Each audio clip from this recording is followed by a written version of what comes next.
দেখ আগের দুটো ভিডিওতে আমরা বুঝেছিলাম যে অ্যাকাউন্টেন্সি কেন পড়া উচিত এবং অ্যাকাউন্টেন্সির বেসিক কিছু ডেফিনিশন, তাদের যে অ্যাডভান্টেজেস এবং লিমিটেশন নিয়ে কথা বলেছিলাম। যদি না দেখে থাকিস অবশ্যই আগের দিনের ভিডিওটা দেখ, তাহলে আজকের কনসেপ্টটা ক্লিয়ার হবে। তবে আজকে আমরা কথা বলবো ব্রাঞ্চেস অফ অ্যাকাউন্টিং নিয়ে। কি বললাম? ব্রাঞ্চেস অফ অ্যাকাউন্টিং, অর্থাৎ অ্যাকাউন্টিং যে সাবজেক্টটা আছে সেই অ্যাকাউন্টিং সাবজেক্টের যে ব্রাঞ্চগুলো আছে অর্থাৎ শাখা আছে। যেমন ধর সাপোজ ছোটো থেকে তোরা কি একটু ভেঙে বলি বিষয়টা, একটু সময় লাগবে, একটু পেশেন্স নিয়ে শোন বিষয়টা। দেখ বিষয়টা হচ্ছে ছোটোবেলা যখন তারা ক্লাস 4-5-এ পড়তিস তোরা দেখবি তোদের একটা সাবজেক্ট ছিল, সেটার নাম হলো পরিবেশ বিজ্ঞান, তাই তো? তা পরিবেশ বিজ্ঞান সাবজেক্ট ছিল। তারপরে ওই 7 বা 8-এর সময় কিন্তু তোর সাবজেক্টটা ভেঙে গেল, একটা কি ফিজিক্যাল সায়েন্স বা ভৌত বিজ্ঞান, আর একটা হচ্ছে লাইফ সায়েন্স বা জীবন বিজ্ঞানে। এবার যারা ধর সায়েন্সে যারা ভর্তি হয়েছে তারা কি পড়ছে? ফিজিক্স বা কেমিস্ট্রি নিয়ে, তাই তো? তার মানে বিজ্ঞানের যে বিভিন্ন শাখাতে ভেঙে যাচ্ছে, সেরকম অ্যাকাউন্টেন্সিরও কিছু শাখায় ভাঙবে এবং সেগুলো কি ভাঙবে সেগুলোকে নিয়ে কিন্তু আমরা কথা বলবো এই চ্যাপ্টারে বা আজকের ভিডিওতে। দেখ আজকে টপিক হচ্ছে হিসাব রক্ষণের শাখাসমূহ বা ঐতিহ্যবাহী আধুনিক সমস্ত বিষয়গুলো পড়বো। দেখ হিসাব রক্ষণের শুধুমাত্র আর্থিক লেনদেন নথিভুক্ত করার প্রক্রিয়া নয়, এটি ব্যবসার সামগ্রিক পারফরমেন্স বিশ্লেষণ, ব্যয় নিয়ন্ত্রণ, কর পরিকল্পনা এবং কৌশলগত সিদ্ধান্ত গ্রহণের একটি গুরুত্বপূর্ণ হাতিয়ার হিসাবে কাজে লাগানো হয়।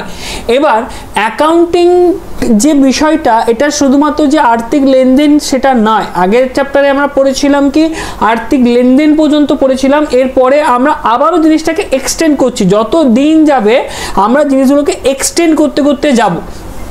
তো এখানে বলছে কি যে অ্যাকাউন্টিংকে যে ভাগ করব ব্রাঞ্চগুলো, সেখানে দুটো পদ্ধতিতে ভাগ করবো, অর্থাৎ দুটো মেথডে। একটা হচ্ছে ট্র্যাডিশনাল যেটা ঐতিহ্যবাহী হয়ে আসছে, আর একটা মডার্ন বা আধুনিক যে ভাগ রয়েছে, ব্রাঞ্চ রয়েছে, সেগুলোকে ভাগ করব। দেখ ট্র্যাডিশনাল ব্রাঞ্চের মধ্যে আমরা দেখতে পাচ্ছি 3টে ভাগ দেখতে পাবো। একটা হচ্ছে ফাইন্যান্সিয়াল অ্যাকাউন্টিং অর্থাৎ আর্থিক হিসাব রক্ষণ, যেটা আগের দিন কথা বলেছি। কস্ট অ্যাকাউন্টিং মানে হচ্ছে ব্যয়ের হিসাব রক্ষণ, আমি যে বলেছিলাম কস্ট অ্যাকাউন্টিং, যে কস্ট কথার অর্থ যেখানেই আসে সেখানেই আমরা বলি খরচা বা অপচয়। এবং আরেকটা হচ্ছে কি ম্যানেজমেন্ট অ্যাকাউন্ট, অর্থাৎ যারা ম্যানেজমেন্ট কাদেরকে বলা হয়, ম্যানেজমেন্ট বা ম্যানেজার, এই কথাটা নিশ্চয়ই শুনেছিস আগে।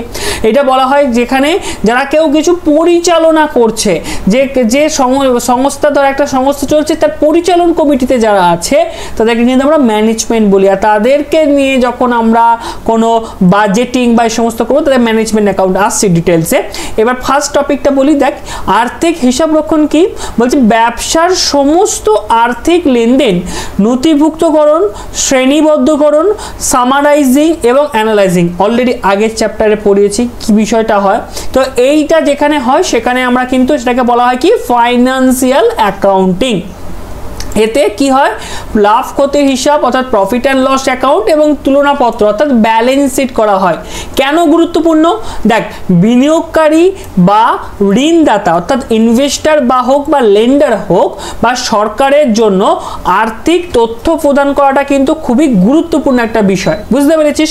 এছাড়া কি ব্যবসার আর্থিক স্বচ্ছতা, অর্থাৎ স্বচ্ছতা বলতে কি বোঝাচ্ছে? ফাইন্যান্সিয়াল যে ট্রান্সপারেন্সি, আগের চ্যাপ্টারে বলেছিলাম ডিটেলডে যে ফাইন্যান্সিয়াল ট্রান্সপারেন্সি বা কোনো স্ক্যাম বা ফ্রড আটকানোর জন্য এটাকে কাজে লাগানো যেতে পারে, বাট সেভাবে এফিসিয়েন্ট কাজ করাটা সম্ভব নয়।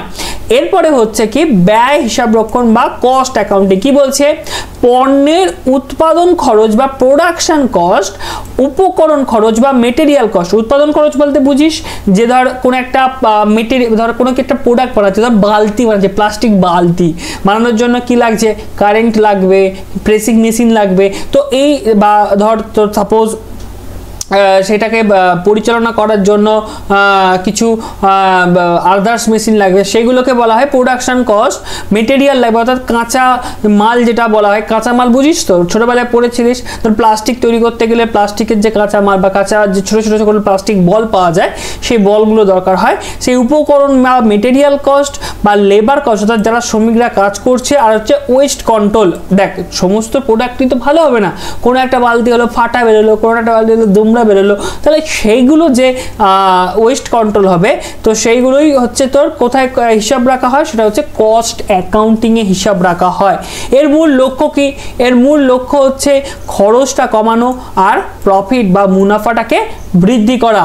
আর একটা কি, উৎপাদন ক্ষমতা বাড়ানো। অর্থাৎ এই যে ধর সাপোজ তোর একটা কারখানা হয়েছে, ওই ধর ওই প্লাস্টিকের বালতি বানানোর কারখানা, সে দিনে তো ধর 500টা বালতি বানায়।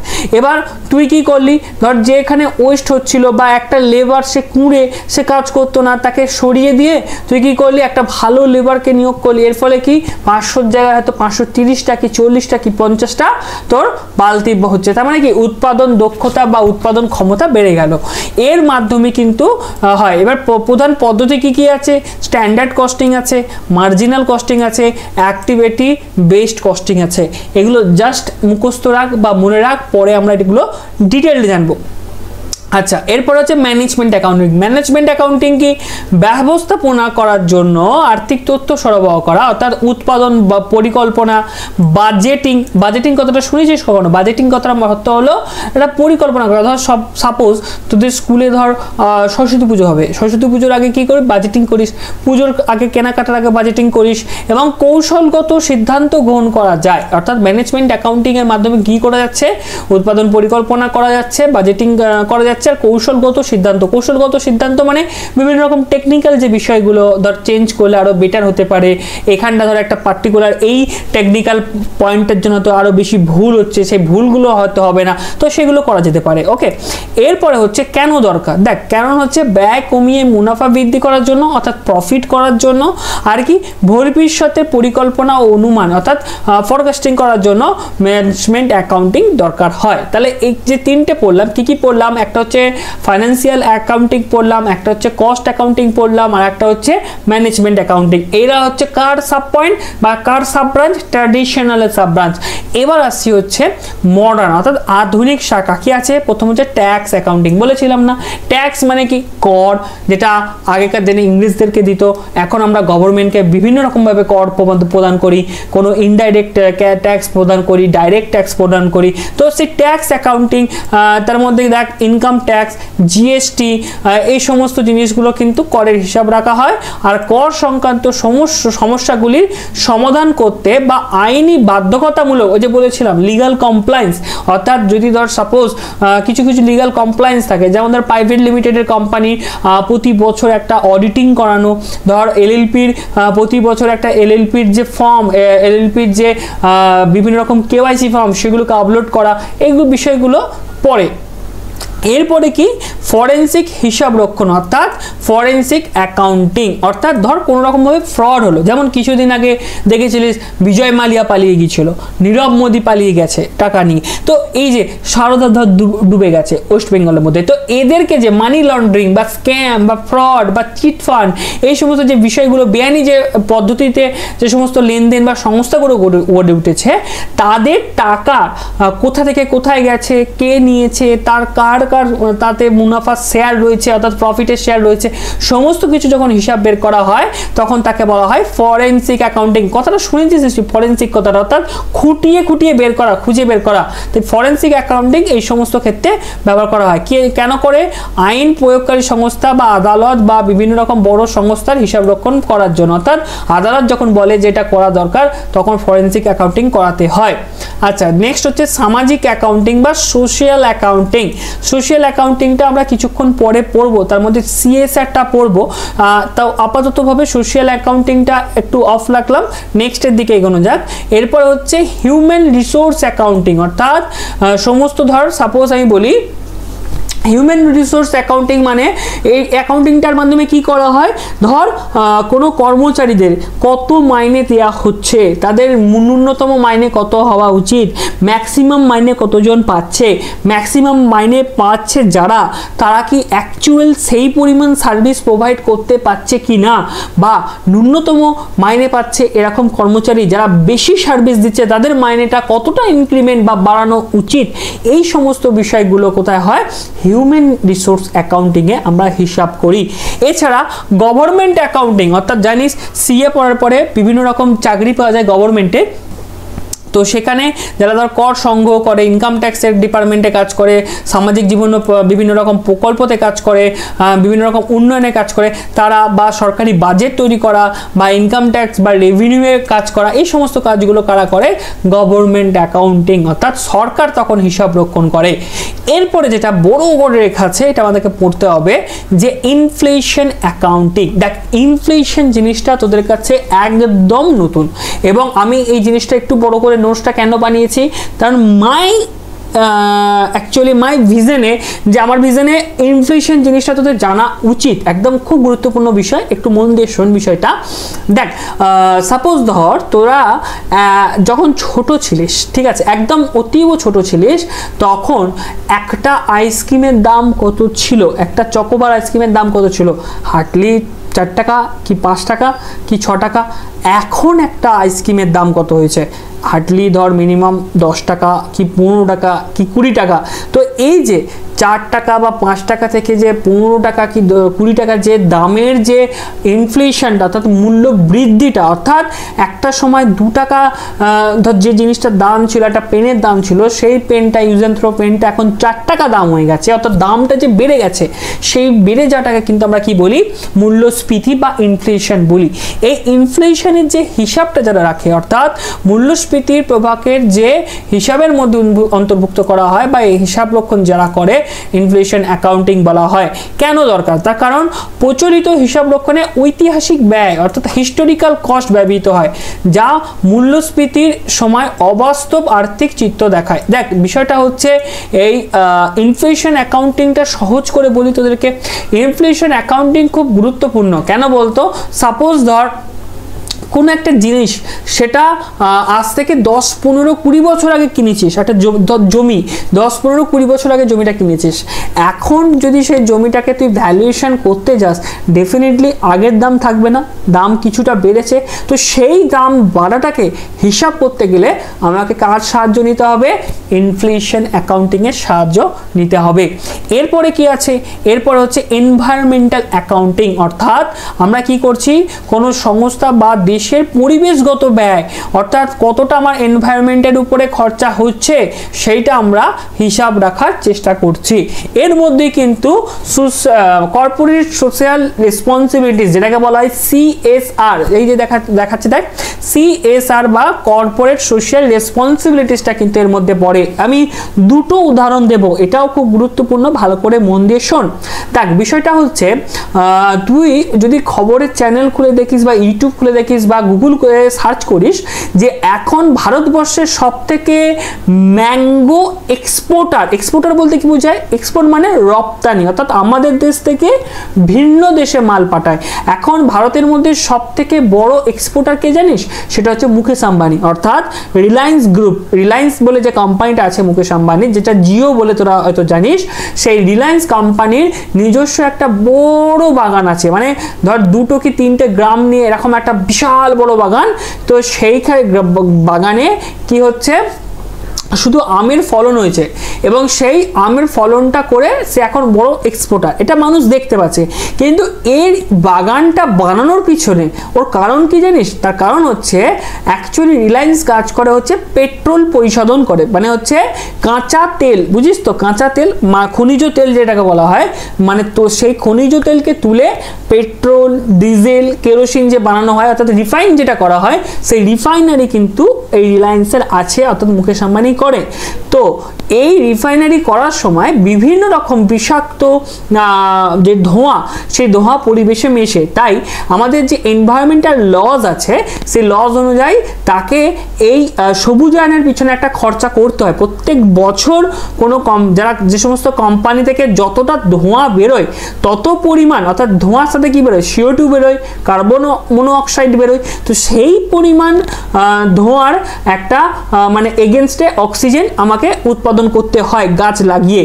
তো এখন মুকেশ আম্বানি কি করেছে, সেই বুদ্ধি করে আম লাগিয়ে দিয়েছে, আমের বাগান। তাহলে অক্সিজেন উৎপাদন হবে, তার বদলে ম্যাঙ্গো হবে, ম্যাঙ্গো এক্সপোর্ট করা হবে, ইনকাম হবে। মানে নাক দেখিয়ে মানে মেলাতে গেছে, কলাও বেচছে, মেলাও দেখছে। এটা হচ্ছে ব্যাপার, বোঝা গেল? মানে নাকটাকে জাস্ট এইভাবে সোজা না দেখে ঘুরিয়ে দেখাচ্ছে, মানে গাছ বসানোর মাধ্যমে। তাহলে কি হলো, ল মেনটেন করা হলো, তার সাথে সাথে ইনকামও হয়ে গেল।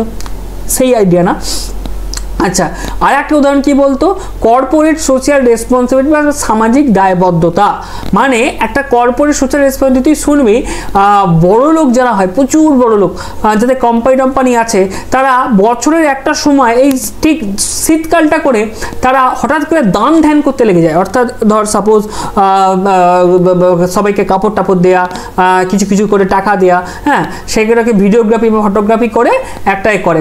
কারণ এই কর্পোরেট সোশ্যাল রেসপন্সিবিলিটিসের মাধ্যমে বহু অঙ্কের টাকা বাঁচানো যায় কোম্পানি। তো এইভাবে ওরা করে। এর মধ্যে দেখ, ন্যাচারাল রিসোর্সেস অ্যাকাউন্টিং আছে, যে খনিজ বন বললাম, গ্রিন অ্যাকাউন্টিং কোম্পানির পরিবেশ রক্ষার খরচ বা প্রভাব করে। তারপর কর্পোরেট এনভায়রনমেন্টাল রেসপন্সিবিলিটিস রিপোর্টিং, অর্থাৎ পরিবেশগত যে দায়বদ্ধতা, অলরেডি তোকে ডিসকাস করলাম, এখানে উদাহরণটাও আছে। 10,000 টন CO2 নির্গমন করে, তবে পরিবেশগত হিসাবরক্ষণে সেই দূষণের পরিমাণ এর ক্ষতিপূরণের ব্যয় অন্তর্ভুক্ত করা হবে। অর্থাৎ সেখানে সম পরিমাণ কি করতে হবে, অক্সিজেন প্রডিউস করতে হবে। এরপরে যে পয়েন্টটা আছে সেটা হচ্ছে কম্পিউটারাইজড অ্যাকাউন্টিং, যেটা হচ্ছে এখন খুব গুরুত্বপূর্ণ। যে কোনো তুই ধর কম্পিউটার ক্লাসে হয়তো নিশ্চয়ই ভর্তি হয়েছিস, তোদের কম্পিউটার ক্লাসে একটা জিনিস বা কোর্সে জয়েন হওয়ার জন্য বারবার অনুরোধ করছে যে অ্যাডভান্স এক্সেল করো বা ট্যালি করো, ট্যালি করলে তোমরা জিএসটির কাজ করতে পারবে। এই কথাটা বলছি না বারবার? তো অ্যাকচুয়ালি ট্যালিটা অবশ্যই শেখা দরকার, অ্যাডভান্স এক্সেলও অবশ্যই শেখা দরকার। যদি সেরকম হয়, আমরা চাইবো ভবিষ্যতে তোদের সাথে ট্যালিটাও শেয়ার করতে, যাতে ফ্রি অফ কস্ট তোরা আমাদের বেটা টিউটোরিয়াল দেখে ট্যালিটা শিখতে পারিস। এবার বিষয়টা হচ্ছে, কম্পিউটারের সফটওয়্যারের প্রযুক্তির মাধ্যমেও কিন্তু আমরা কি করতে পারি, হিসাব করতে পারি। তার কারণ ওই যে কালকে আগের যে ক্লাসে বলেছিলাম যে লেজার, বিভিন্ন রকম লেজার তৈরি করতে হয়। তো লেজার করতে গেলে প্রত্যেকটার যদি আলাদা খাতা করা হয়, তাহলে কি ঘটবে বলতো? তাহলে এটা ঘটবে যে বিশাল খাতা হয়ে যাবে। সেই খাতা হলে তাকে মেনটেন কত শক্ত ব্যাপার। তাহলে কি করতে হবে, একটা কম্পিউটার থাকবে এবং সেই কম্পিউটারের একটা সেই অ্যাকাউন্টিং করার জন্য একটা পার্টিকুলার সফটওয়্যার, যেটা বললাম ট্যালি বা অ্যাডভান্স এক্সেল থাকবে, এবং যেখানে আমি কম্পিউটারের মাধ্যমে আমরা করতে পারবো। এর ফলে দুটো উপকার হবে। এক হচ্ছে সহজে আমি সেটাকে করতে পারবো এবং সেটাকে আমি একটা হার্ড ডিস্কের মধ্যে ধরে রাখতে পারবো যাতে কম জায়গা লাগে। আরেকটা হচ্ছে যদি কোনো ভুল হয় তাহলে দ্রুততার সাথে কিন্তু আমরা সেটাকে নির্ভুল করতে পারবো, বা স্বয়ংক্রিয়ভাবে নির্ভুল হয়ে যাবে, কম্পিউটার নিজেই করে নেবে। তো এটা খুব বড় জিনিস। আর এখন কিন্তু বড় বড় সংস্থাগুলো কিন্তু এইভাবেই কিন্তু অ্যাকাউন্টিং করছে, কারণ বিশাল পরিমাণ ডাটা পরিচালনার জন্য এটা খুবই গুরুত্বপূর্ণ এবং খুবই সহজ বিষয়, খুব উপকার আছে। এরপরে হচ্ছে প্রধান বৈশিষ্ট্য কি, automation, real time data processing, cloud accounting, আর হচ্ছে কি সিকিউরিটি অ্যান্ড ব্যাকআপ। এগুলোর জন্য আমরা কিন্তু করে থাকি। এরপরে কি সফটওয়্যারের মাধ্যমে করা হয়, ট্যালির মাধ্যমে করা হয়, জোহো বুকস আছে, বিভিন্ন রকম কুইক বুকস আছে, বিভিন্ন সফটওয়্যারের নাম দিয়েছে। তো এই সমস্ত সফটওয়্যারের মাধ্যমে আমরা করতে পারি, এবং ট্যালির মাধ্যমে কিন্তু আমরা স্বয়ংক্রিয়ভাবে বিক্রয়, কেনাকাটা, লাভ ক্ষতি, জিএসটি এই সমস্ত জিনিসগুলো করে থাকি। তাহলে ট্যালিটা শেখা অত্যন্ত গুরুত্বপূর্ণ। এবার যদি তোদেরকে বলা হয় তুলনা করো ঐতিহ্যবাহী হিসাব রক্ষণ আর আধুনিক হিসাব রক্ষণের মধ্যে, তাহলে কিন্তু কি কি তুলনাগুলো হবে? প্রধান লক্ষ্য হচ্ছে আর্থিক প্রতিবেদন তৈরি করা, ঐতিহ্যবাহীতে বলেছিলাম যেখানে ফাইন্যান্সিয়াল অ্যাকাউন্টিং এর দিকে, আর আধুনিকে কি কৌশলগত সিদ্ধান্ত গ্রহণ করা।